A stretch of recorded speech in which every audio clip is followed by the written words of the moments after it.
बड़ा दुख भोगना पड़ता है लोभी आदमी को, बड़ा दुख। वर्तमान में तो जलता ही रहता, चाहे जितना करोड़ों रुपया आ जाए, परिणाम में भविष्य उसका बड़ा मंगल होगा, क्योंकि लोभ के कारण उसने कितने बड़े बड़े पाप किए हैं। बहुत बहुत लोभ ये नष्ट कर देता, और देखा भी है, लोभ से नष्ट होते हुए भी देखा है। बहुत सूक्ष्म बुद्धि से जब विचरण करते थे, कहीं कहीं साल साल भर गंगा किनारे एकांत स्थल मिले तो रुके, तो सब लोग मिलते ही थे, सब पता चलता है। ये लोभ जो है बुद्धि को इतना अधीन कर लेता है। वैसे सिद्धांत कहता है, धन गया तो कुछ नहीं गया, स्वास्थ्य गया तो कुछ गया, और चरित्र गया तो सब कुछ गया, ऐसा कहा गया। सिद्धांत जो है वो ये कहा गया है। अब अंग्रेजी तो याद नहीं, इसको अंग्रेजी में कहा गया, money is loss, nothing is loss, health is loss, something is loss, और character is loss, everything is loss, सब नष्ट हो गया। अगर चरित्र चला गया तो सब चला गया। आज क्या है, कौन हृदय नहीं लाग कठिन अति नारी नयन सर। आगे कह रहे, कौन ऐसा हृदय में जिसको नारी के नेत्र रूपी बाण ने घायल न कर दिया हो। वही हृदय है जो हरि को अर्पित है, जिसके हृदय में भगवान का स्मरण चल रहा है, उसके हृदय में नहीं। अगर देखने योग्य है तो भगवान का भजन करने वाले देखने योग्य है, और कुछ देखने योग्य नहीं संसार में, कुछ देखने योग्य नहीं। ये सब मल की सुंदरता है, मल की, ये सुंदरता नहीं है, ये मल की सुंदरता है। एक काम करने राजमहल में जाती थी, तो राजमहल में काम करने वाली साधारण घर में काम करने वाली थोड़ी होती, वो उसका एक पदवी होती है, वो रानी की दासी पूरा। और उसका जो लड़का था, एक दिन वो महल तक गया किसी कार्य के लिए, ऊपर राजकुमारी थी, राजकुमारी को देखा तो एकदम हृदय में व्याकुलता, इतना सुंदर रूप है तो मुझे कहां मिल सकता, मैं तो काम करने वाली इस महल में जो मेरी माँ है, मैं उनका पुत्र हूं, तो भला मुझे कैसे मिल सकती है। अब इतना उसको राग तत्काल हो गया कि उसने निश्चय कर लिया, अगर राजकुमारी नहीं मिलेंगी तो प्राण छोड़ दूंगा। घर आया, खाना पीना छोड़ दिया। एक दो दिन माँ ने पूछा क्या बात है, उसने कहा स्वास्थ्य ठीक नहीं। 2-4 दिन हो गए, पूछा क्या बात है, स्वास्थ्य ठीक नहीं। तो राजा से प्रार्थना की, राजवैद्य आया, उसने नाड़ी पकड़ के देखा, बोले कोई शरीर में दोष नहीं, कोई रोग नहीं इसमें, इसका मानसिक कोई रोग हो तो हम नहीं कह सकते, शरीर में कोई रोग नहीं। तब एक दिन कहा, बेटा तू मेरा अकेला बेटा है, बता ना। बोली माँ तुम्हारी सामर्थ्य के बाहर की बात है, जो मेरे मन में बात बैठ गई वो मृत्यु ही होगी और दूसरा कोई उपाय नहीं। बोले एक बार तो बता के देख, अगर कोई उपाय हो तो मैं कर सकती हूँ। बोले क्या कर सकती हूँ, जिस घर में काम करती हूँ महाराज की राजकुमारी को मैंने देखा, मेरा चित्त आ गया, मैं जी नहीं सकता उसके बिना, क्या आप ब्याह करा सकती हूँ। अब ये बोलने की भी सामर्थ्य नहीं, तुरंत मृत्यु दंड दे दिया जाएगा। एक काम करने वाली राजा की पुत्री से ब्याह की बात अपने पुत्र के लिए कर सके, इतनी हिम्मत की बात कहा। सीधे राजकुमारी के पास गई, चरण पकड़ के बैठी, बोली आप बेटी जानती हो, जीवन हो गया तुम्हारे घर में पोछा लगाते, मैं कुछ मांग नहीं रही हूं, तुमसे उपाय पूछ रही हूं। तुम्हारी सुंदरता को देखकर हमारे पुत्र के हृदय में ऐसी बात आ गई, ये मैं जानती हूं कभी संभव नहीं हो सकता, तुम्हारे योग्य भी नहीं हो, मैं चाहूंगी भी नहीं कि ऐसा तुम करो। कहां तुम राजकुमारी, कहां मैं काम करने वाली तुम्हारे घर में, कोई उपाय है? उनका बहुत पक्का उपाय है। वो सत्संगी थी। उसने कहा 4 दिन बाद लिवा लाना, हमसे बात करना, 4 दिन का समय दो। और वैद्य से ऐसे जमाल गोटा टाइप लिए जो खूब 10 सोच 4 दिन, और सोने के कलशों, राजकुमारी थी, भरवा दिया। अब 4 दिन सोच बराबर, तो चेहरा पीला, और कहा कोई यहां सेवा नहीं करेगा, दुर्गंध, मक्खियां सब वैसे। अब वो चेहरे की कांति जो चमक रही थी, बुलाया, वहीं जो कमरा था वहीं से ऐसे करने लगा। बोले नहीं, ये इसी में राजकुमारी है। और घड़े खुले एकदम रखे, दुर्गंध है। उसका कैसे में राजकुमारी रहती है। अंदर गए तो उठाया उसको। 4 दिन से बराबर सोच हो रही थी, चेहरा एकदम पीला, एकदम ऐसा। तो उनका वो राजकुमारी कौन है जिनको छत में देखा? बोले हम ही को देखा। बोले वो सुंदरता कहाँ है? बोले घड़े में भरी है, ये घड़े में वही सुंदरता भरी। अच्छी हमें बयान नहीं करना। कहा तुम्हारा लड़का बचा। हृदय में ये जो सांसारिक आकर्षण है वो आप ये समझ लो मल का आकर्षण है। निर्मल आकर्षण तो भगवान के भजन का या श्री भगवान का आकर्षण होता है। निर्मलता ये मलिन है, ये मल है। अगर आपको भजन मार्ग में चलना है तो इसीलिए है कि सहसा किसी के मुख की तरफ मत देखो, नीचे देखो। भगवान की मुस्कुराहट से ही माया का प्रादुर्भाव हुआ है। इंद्रियां बहुत बलवान इंद्रिय गमो विद्वानम अपि कर्षति। भगवान व्यास देव जी ने इस श्लोक के ऊपर अर्धाले में लिखा कि अकेले में माता के पास, बहन के पास, बेटी के पास भी एकांत में बहुत देर नहीं रहना चाहिए। तो जैमिनी जी खड़े हो गए। उन्होंने कहा प्रभु ये बात तो समझ में नहीं आई कि विद्वान है, शास्त्र ज्ञानी है, फिर भी वो अपनी माता बहन के पास बहुत देर एकांत न रहने तो बलवान इंद्रिय ग्रमो विद्वान में पिकस, विद्वान को कैसे खींच सकती है? अब जैमिनी जी बहुत बड़े विद्वान हैं वेद के, और शिष्य तो शिष्य ही भगवान श्री कृष्ण द्वैपायन के। व्यास देव जी ने कहा कुछ दिन के लिए हमें बद्री नारायण जाना है, आप इस आश्रम को संभालिए, आप श्रेष्ठ हैं, और फिर आकर मैं उत्तर दूंगा। वो समझ ही नहीं पाए। शाम के गंगा स्नान करके सब संध्या वंदन करके लौट रहे थे। हल्की सी बदरिया छाई, रिमझिम पानी होने लगा, और नौ किशोर अवस्था और पैरों में नूपुर बंधे हुए छम करते हुए सामने आ गए।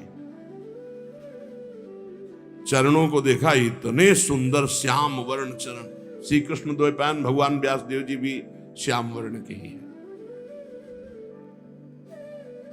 आवाज, मेरी रक्षा करो, मैं जंगल में अकेली फंस गई हूं। अगर आज रात्रि आपके यहां रुक गई तो सुबह मैं अपने नियत स्थान को पहुंच जाऊंगी, नहीं तो आप समझते हैं स्त्री शरीर है, कोई बाधा हो सकती है। नहीं, गुरु जी है नहीं, और सब ब्रह्मचारियों का आश्रम है, यहां स्त्री का प्रवेश नहीं। अरे इस समय मैं शरणागत हूं। शरणागत के लिए स्त्री पुरुष या पशु पक्षी नहीं देखा जाता, जो शरण में आ जाए उसकी रक्षा की जाती। अब भगवान व्यासदेव जी से बढ़कर ज्ञानी कौन होगा? हाँ ये बात तो है, शरणागत की रक्षा तो हम एक कुटिया दे सकते हैं, और रात्रि में तुम्हें कुटिया नहीं खोलनी। मेरा नाम जैमिनी है, मैं भी आदेश करूं तो भी नहीं, यहां का मैं प्रभारी हूं। यहां की मुझे पूरी सुरक्षा दी गई है कि हर ब्रह्मचारी की सुरक्षा करते हुए मेरे गुरुदेव भगवान श्री कृष्ण द्वैपायन व्यास देव जी का आदेश है, इसलिए मैं भी आकर रात्रि में कहूं तो तुम कुटिया मत खोलना। बस जैसी आज्ञा महाराज, बस हमें तो शरण मिल जाए रात्रि भर की, और छमा के आगे। चरणों को ही देखा था। कौन सी कुटिया है महाराज जी? अब उस कुटिया में जब अंदर से बंद कर ली तब आप आए। और संध्या वंदन के बाद जब गुरु जी का ध्यान करके भगवत ध्यान में लगे तो वही नूपुर, वही छमछमाहट, बार बार आवाज काटना चाहे पर वो आवाज कटे ही ना।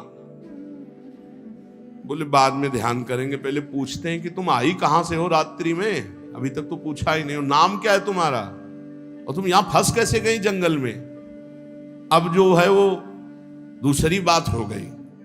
गए और उनका कि दरवाजा खोलिए। उनका नहीं, दरवाजा नहीं खुलेगा, जैमिनी ऋषि का आदेश है। बोले मैं जैमिनी ही बोल रहा हूं। बोले नहीं, उन्होंने कहा था मैं भी कहूं तो मत खोलना। तो अब वहां कोई लिंटर तो पड़ा नहीं था, बहुत फूस की झोपड़ी या खपरेला होते थे, मिट्टी की दीवार, बांस की फंटी, उसके ऊपर खपरेला हटाया, बांस की फंटी हटाई, नीचे कूद। जो रूप देखा तो ऐसा श्यामता, कोटि कोटि कंदर्प को भी मर्दन करने वाला वो रूप, नौ किशोर अवस्था, विशाल नेत्र, कपोल चमक रहे नील कमल के समान। ऐसे लंबी सांस ली, हक से हो गया वैसा रूप। भगवान है श्री कृष्ण द्वैपायन, भगवान के अवतार है। कैसे आगमन, ढेर हो गए महाराज। कैसे आगमन हुआ?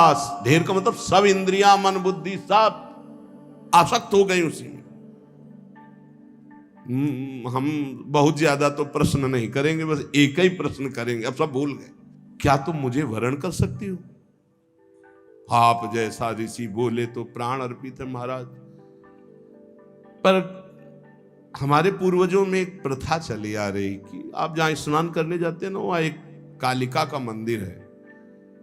तो जो दूल्हा बनता है पूरा मुंह काला करके और दुल्हन को पीठ में बैठाल के मंदिर तक ले जाता। तो यहाँ आसपास तो मंदिर है नहीं, वही कालिका जी का मंदिर है। आप अगर रात्रि में मुझे अपना मुंह काला करके और वहां तक बैठाल के पीठ में ले जाएं, पक्का ब्याह। तो सोचा रात्रि का समय सब ब्रह्मचारी, कोई ध्यानस्थ है, कोई भजन परायण, कोई शयन में है, मुंह काला करने में क्या लगता है। कोयला लिया, अपना मुंह काला किया, बोलो बैठो जल्दी पीठी में। रफ्तार से घुटनों के बल, काफी समय तो लगा है, बीच बीच में 2-4 चपत जम, तो उन्होंने सोचा चपत जमा ले, कोई बात नहीं। मंदिर के पास गए, खींच के 2-3 थप्पड़ मारे। ये कौन सी परीक्षा है? और जब देखा तो दाढ़ी और अरे गुरुदेव, बोले बलवान इंद्री ग्रामो विद्वान में कर सकती। बोले हाँ गुरुदेव, विद्वान में कर सकती, विद्वान को भी खींच सकती है। नारी नयन सर जाहि न लागा। कौन ऐसा है? कौन ऐसा है? जो भगवान मानता है वो ऐसा है। ये भगवान है, बस इतना। जैसे भगवान ने मोहिनी रूप धारण किया, देवता और असुर जब समुद्र मंथन किए, तो जब समुद्र मंथन से अमृत आखिरी में निकला तो असुर लेके भाग गए। तो देवताओं के ओठ सूख गए कि प्रभु इनके हाथ से अब हमें मिलने वाला। बोले नहीं, बिना झगड़े के, बिना परिश्रम के अपने आप अमृत दे देंगे। बोले प्रभु ऐसे कैसे दे सकते हैं? आप सारंग धनुष धारण करें तो भी भय से नहीं देंगे, ऐसे ऐसे हिम्मती देते हैं, सारंग से नहीं देंगे। नहीं, ये हमारे नेत्र बाण से बिंध कर अपने आप अमृत कलश देंगे। एक सेकंड लगा, वो मोहिनी रूप छम छम करते हुए भगवान, देवता मुस्कुरा दे। किसी को भी देवता को मोहित नहीं किए मोहिनी भगवान। क्यों? क्योंकि उनको पता है हरि है, ये हरि है। समझ रहे हो ना?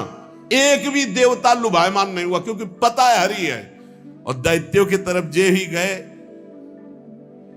इतनी सुंदर तो आज तक देखा ही नहीं था किसी को, कोई है ही नहीं सुंदर। ब्रह्मा ऐसे बना ही नहीं सकते, ब्रह्मा नहीं बना, एक से एक सुंदर है ब्रह्मा की बनाई हुई।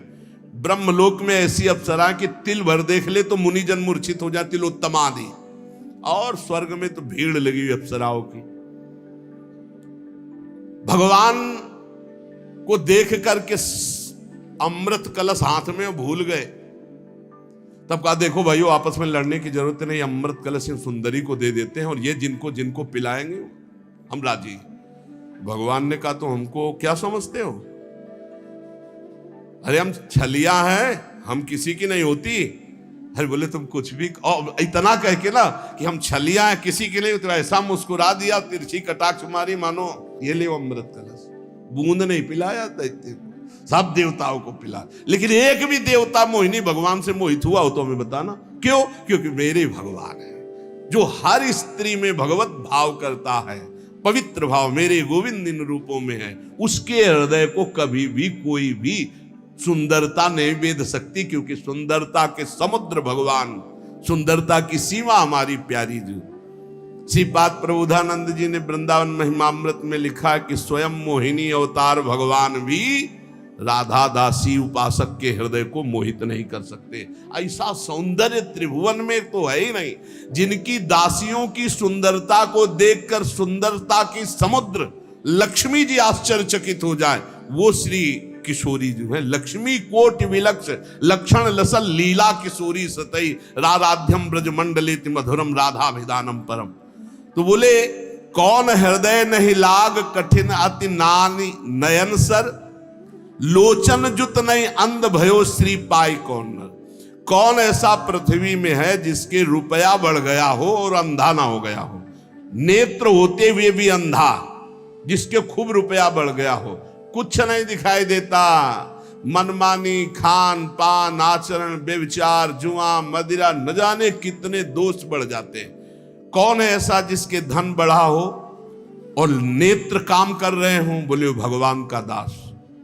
चक्रवर्ती सम्राट तक का वैभव प्राप्त हुआ भगवान के भक्तों को, जैसे अम्बरीश जी महाराज, ऐसे कितने राजे महाराजे भगवान के भक्त। एक भी कोई सांसारिक अपराध और दोष नहीं, निर्मल महाभक्त, जिनके आगे दुर्वासा जैसे महातपस्वी भी भाग पड़े, उनके भजन के आगे टिक नहीं पाए।